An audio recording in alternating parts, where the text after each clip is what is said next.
Boss, ito yung ating mga idol. Ito yung ang luwang po ng kanilang farm dito. Ito po yung Lucky Farm. Dito lang nauubos yung inyong maghapon. Maghapon, araw-araw. O dito na rin kayo minsan gabi, dito na rin. Umuwi naman, medyo malayo rin, no? Ano? Umuwi naman, nakukul. Minsan sa bandang... Alan, yung lakad namin wala na sa schedule, kaya si Sir Boyet na, yung boss namin hindi. Andyan. Sige, Eka, dumiretso na Eka kayo, total, sa Kabyo naman kayo. Kamusta po? Kamusta dyan? Oh, yan. Okay naman, okay naman. Itong po ng gulayan nila rito. Oh. Nakabawi naman ah. Yan, mga idol. Ayan, ano yung pangalan ni Mac? Ano yung pangalan ni Mac sa Facebook? Mark Del Ayan, Mark Del Pilar. Ayan, shout out. Ayan, ito yung idol mo at ando si... Hindi ako gusto ang pag gumagawin kasi ako ng maburak. Gusto ko rin gumawiro sa inyo, kaya lang nung minsan kinokontak ko si yung kasama niyong bata. Si Jan yung anak niya. Yan mga idol, andito po tayo sa Lucky Farm po ni Idol Miguelito at ni Idol Kabady Makimoto. Hindi po ako makapag-ikot-ikot, pero pinanggulay po nila tayo pag-uwin tayo ng gulay. Alang signal si Sir Boy. Mahina. Kapidahan din po natin si Sir Boy. Magse-set din tayo ng araw na yung nakaplansya na lahat yung trabaho. Sobrang busy po nila. Kasi pagka may trabaho, medyo mahirap iwanan yung mga bisita. Iba yung wala. Lalo na ata yung mga bisita nyo malimit, mga galing sa ibang bansa.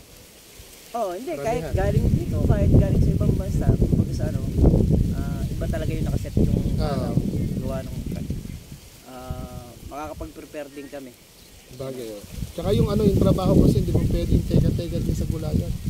Lalo na kung kailangan di bang ng pataba, tapos may lakad o may abalang gagawin, di ba? Kaya nga yan, tatanim kami ng kailangan mayari namin yung kalamansi ng hanggang 15. Tapos 16, 17 Bataan. May biyahe kayong Bataan? Ay, Bataan nga ba? Nakalimutan ko na kung saan yung IR. Bataan nga yata. Marami. Meron din pa rin doon. Hindi naman. Saan yun? Sa Eagles. Eagles. Ano po sila? Miyembro ng mga Eagles. Paano ba sumali doon? Mahirap po. May training sila? Hindi naman. Paano ata sila training? Hindi naman.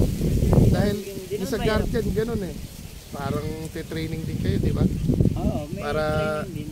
Para kapatiran yun, hindi naman basta kabud grupo, di ba? Yung tipo. Yan mga idol, galing po tayo sa farm ni Idol Kabady Makimoto, tapos sa farm ay Idol Miguelito. Ayun po tayo. Arayan. Halos paalam po ng bundok Arayan yung kanilang farm. Yan po yung ilog. Ito yung karuktong ng dam dyan, di ba kayo Randy? Yan po yung ilog po na sigurado masipag sa mga isda, dami ng ulo siguro dyan. Yan po tayo. Kasama po natin si Kuya Randy.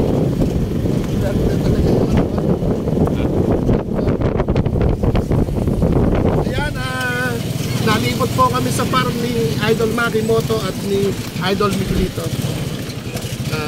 Papa-schedule po tayo ng araw sa kanila, dilibot po kami at shot tayo ng konti sa farm po nila pagbalik namin. Napadaan lang po kami dito dahil mag-i-scout po kami sa may papiding po kami sa Sabado. Dumiretso na po kami dito ni Kuya Randy. Next time alam na po namin yung farm. Shoutout po. Ayan, kaway-kaway na natin. Shoutout po sa ating lahat at ano na po ito, halos ayun, Arayan na nga po. Ayun po.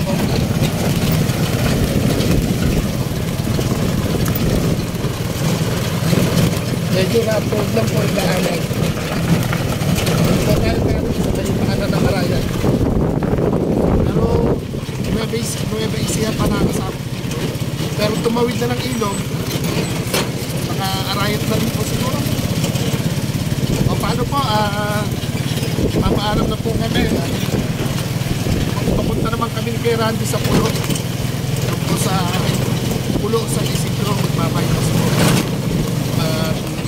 I-schedule po natin yung Sabado po na pag-ibig. At ngayon, samahan niyo po kami sa ating biyahe. Rapo. Simentado siya pero rapo. Yung po pinuntahin din po natin mga vlogger po sila. Vlogger po na pagpaparvers po yung alam po ng kanilang mga kalamansian, kamatisan, ang dami nilang alagang kambing.